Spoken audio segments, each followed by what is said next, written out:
इस चुनाव को बिल्कुल कैंसिल किया जाए, इनमें या फिर शपथ ग्रहण पर जो कि रोक लगाई जाए, या जैसे भी हो अंतर्राष्ट्रीय अदालत में जाएंगे और योगी जी को मुख्यमंत्री नहीं रहने देंगे और अंतिम सांस तक लड़ता रहूंगा जब तक ईवीएम नहीं हटेगी। ईवीएम मुक्त भारत नहीं होगा, भाजपा मुक्त भारत नहीं होगा। मैं लड़ता रहूंगा। नहीं चाहिए हमें रामराज, नहीं चाहिए मंदिर मस्जिद कि कटोरा लेके थोड़ी बैठना है। हमें चाहिए रोजगार, चाहिए हमारे बच्चों के हाथ में, हमें नौकरियां चाहिए। जो ये कहते हैं हम राम को लाए हैं, भगवा लहराएंगे, हम लोग देश को जोड़ते हैं और वो देश को तोड़ते हैं। हमें नहीं चाहिए ये झूठी राष्ट्रवादिता, हमें केवल वो चीज चाहिए जो विकास की बात करता हो, वही पार्टी चाहिए। एक बार हिम्मत है तो एक बार जनता में जाकर के, जैसे पहले पूछते थे, अब पूछिए ना कि रोजगार मिला कि नहीं मिला, महंगाई कम हुई कि नहीं हुई, जीडीपी बढ़ी कि नहीं बढ़ी, गैस सिलेंडर सस्ता हुआ कि नहीं हुआ। इन बातों को कह सकते हैं मोदी जी कभी इस भाषा के अंतर्गत जो पहले कहते थे? साथ बीजेजेपी यानी कि भारतीय जन जागृति पार्टी के राष्ट्रीय अध्यक्ष और हिंदू सेना के अध्यक्ष जी हमारे साथ मौजूद है, संत युवराज जी, जिन्होंने योगी आदित्यनाथ के खिलाफ चुनाव लड़ा था गोरखपुर में। तो इनसे जानकारी लेना बेहद ही वाजिब हो जाता है कि इन्होंने क्या कुछ देखा और क्या क्या मुद्दे रहे इनसे। तो सबसे पहले सवाल इनसे यही लेना चाहेंगे। सर सबसे पहले आपका स्वागत है। सवाल सर सबसे पहले यही रहेगा, संत युवराज जी, आप तो काफ़ी बड़े चर्चित चेहरे भी रहे हैं, आपका क्या मानना है? लोगों का तो ये मानना है कि ईवीएम में धांधली हुई है, आपको क्या मानना है इस चीज़ों में? नमस्कार दोस्तों, मैं जो कि DS4 न्यूज़ का स्वागत करता हूं। मैं कहना चाहूँगा मान्यवर कि धांधली बहुत प्रचुर मात्रा में हुई है और थोड़ी बहुत धांधली नहीं हुई है। जब मैंने जिस दिन वहाँ नामांकन पत्र भरने की बारी आई तो मुझे धमकियाँ मिलती हैं, आप नामांकन पत्र नहीं भरोगे। मुझे पूरा प्रतीत हुआ कि वहाँ पर योगी जी के द्वारा सब घबराए हुए थे और सब जो कि प्रेशर में थे, बहुत बड़े अफसर।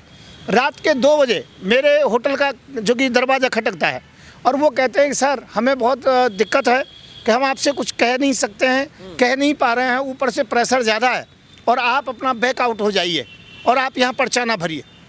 मैंने फिर भी पर्चा भरा, फिर कैंसिल कराने की कोशिश की गई। उसमें मैंने जब ज़्यादा शोर मचाया, चैनल इत्यादि जो कि सामने आए, तो वो खबर तो दबा दी गई पर मेरा पर्चा पास कर दिया गया। कहने का मतलब है वहाँ पर हर चीज़ के अंतर्गत में कोई ना कोई घोटाला दिखाई पड़ रहा था।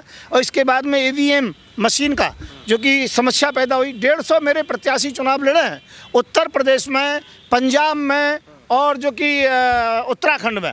उनमें से जो कि काफ़ी लोगों के नामांकन पत्र कैंसिल कर दिए गए, 82 लोग केवल रह गए और 82 में से लगभग जो कि 35 लोग बिल्कुल फाइट पर थे, दूसरे नंबर पर थे, जिनकी वोट मात्र जो कि 1000, 1500, 300, 400 कम थी। तो ईवीएम मशीन के ऊपर सवाल उठाता हूँ, चाहे शपथ कोई भी ले ले, कोई भी जीत गया हो, परंतु मैं सुप्रीम कोर्ट जाऊंगा, हाई कोर्ट जाऊंगा, अंतर्राष्ट्रीय अदालत जाऊंगा, मैं धरना दूंगा, महामहिम राष्ट्रपति महोदय जी के पास जाऊंगा।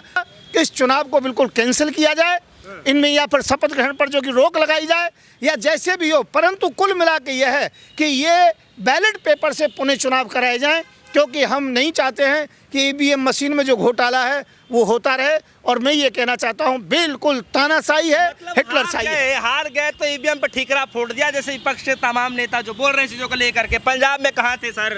पंजाब में तो बीजेपी नहीं आई। ईवीएम मशीन में दोबारा रिकाउंटिंग की बात, बंगाल में तो बीजेपी नहीं आई सर। तो दोबारा रिकाउंटिंग की बात ही नहीं होती है, वो तो इलेक्ट्रिक मामला है। रिकाउंटिंग होती है बैलेट पेपर की, परंतु रिकाउंटिंग बार बार क्यों की जा रही है? जहाँ जहाँ पर जो कि थोड़ा अंतर है, 200, 300, 500 का अंतर को मिटा करके उतनी वोटों से उन्हें जिता दिया जाता है। तो ये जरूर। अच्छा, दूसरा जो ईवीएम मशीन अलग से मिलती हैं, एक जगह जखीरा मिलता है, तो ये सब क्या है? ये सब धांधलेबाजी है, इस बात को सब जान रहे हैं। फिर उसके अलावा अफसरों की ऑडियो हैं हम लोगों के पास में और आपके पास सोशल मीडिया में भी आ चुकी हैं, जो ऑडियो में वो आपस में बात कर रहे हैं। तो मैं कहना चाहता हूँ ईवीएम मशीन विश्वास पात्र नहीं है, विश्वसनीयता को ठेस पहुँचाती है और इसमें जो सत्ता पक्ष होता है वो इसका नाजायज लाभ उठाता है। तो ये भाजपा खासकर इसका लाभ उठा रही है, इसलिए ये भारी बम्पर विजय करा रही है और इसने अपना दत्तक पुत्र बना लिया है केजरीवाल को।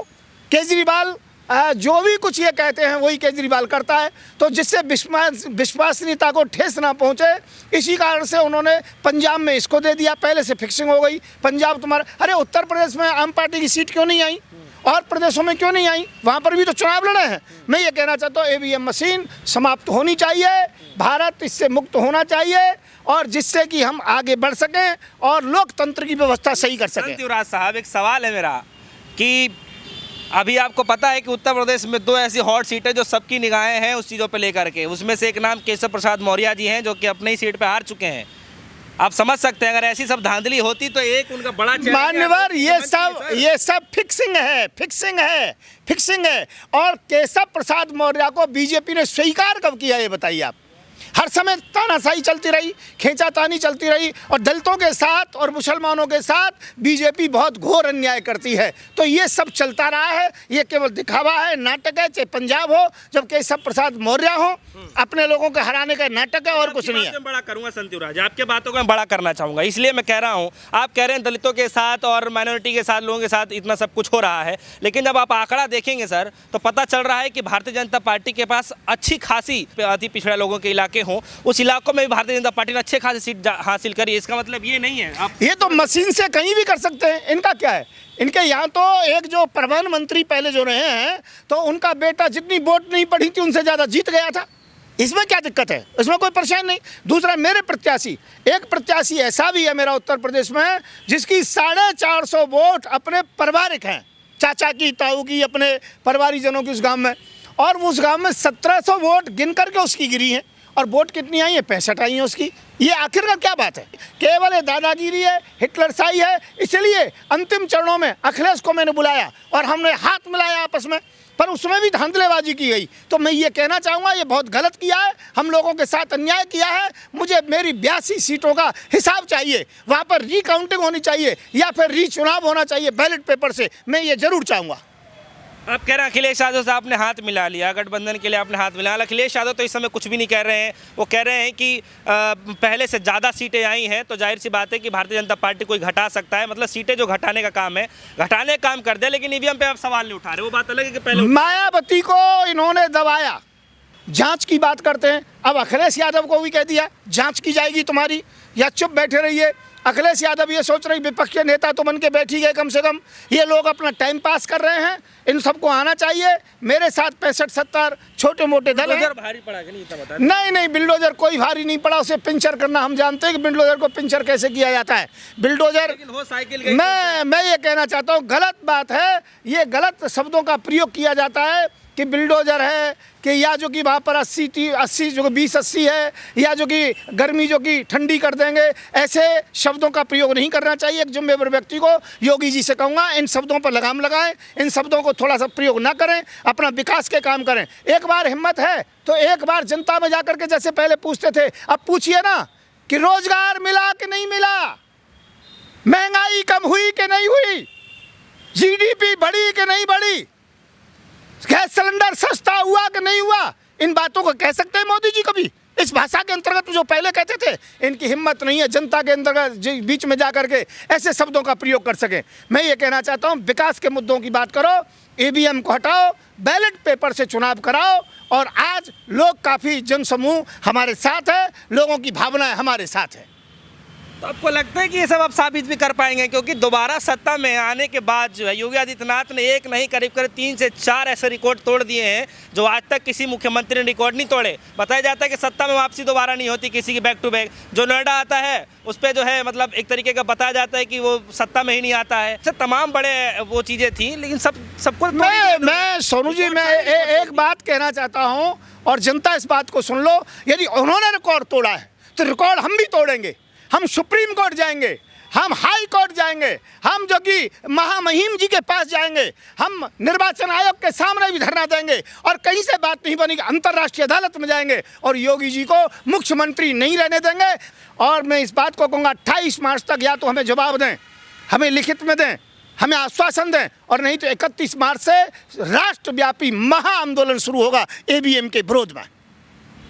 तो मानेंगे नहीं, EVM के खिलाफ आंदोलन करके बिल्कुल खिलाफ करेंगे। जब जब भी कोई बात हुई, चाहे CA NRC हुआ, चाहे कोई भी हुआ, जब जब देश के ऊपर कोई भी हमला हुआ है इस प्रकार के लोगों का, हम सामने आए हैं।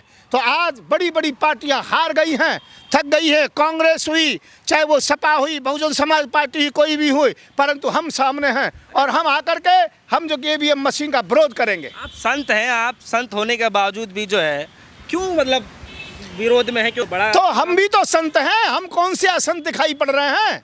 और मैं ये कहना चाहता हूँ राम राज्य की बात करते हो, नहीं चाहिए राम राज्य। जो शूद्र कह करके मानवता को तार तार कर देता हो। हमें चाहिए अंबेडकर बाद का जो राज, अंबेडकर जी का राज, जहाँ पर सभी एक साथ रहते हैं। आज हिंदू मुस्लिम सिख ईसाई सब एक जगह रहते हैं, ब्राह्मण क्षत्रिय वैश्य दलित हम सब एक जगह रहते हैं, एक थाली में खाते हैं। मैं कहता हूँ सबकी रोटी बेटी भी एक होनी चाहिए। नहीं चाहिए हमें रामराज, नहीं चाहिए मंदिर मस्जिद कि कटोरा लेके थोड़ी बैठना है। हमें चाहिए रोजगार चाहिए हमारे बच्चों के हाथ में, हमें नौकरियाँ चाहिए, हमें शिक्षा चाहिए, सुरक्षा चाहिए, चिकित्सा चाहिए। हमें नहीं चाहिए ये झूठी राष्ट्रवादिता, हमें केवल वो चीज़ चाहिए जो विकास की बात करता हो, वही पार्टी चाहिए। और जो समता की बात करता हो, ये देश हिंदू मुस्लिम सिख ईसाई सबका है। जो ये कहते हैं हम राम को लाए हैं, भगवान लहराएंगे, हम लोग देश को जोड़ते हैं और वो देश को तोड़ते हैं। वो जब भी हम कुछ कहते हैं हमें जेल में डाल देते, किसानों को देशद्रोही आतंकवादी घोषित कर देते हैं। चाहे कुछ भी कहते रहे, ईवीएम का विरोध करेंगे और अंतिम सांस तक लड़ता रहूँगा। जब तक ईवीएम नहीं हटेगी, ईवीएम मुक्त भारत नहीं होगा, भाजपा मुक्त भारत नहीं होगा, मैं लड़ता रहूँगा किसी भी स्थिति के अंतर्गत में।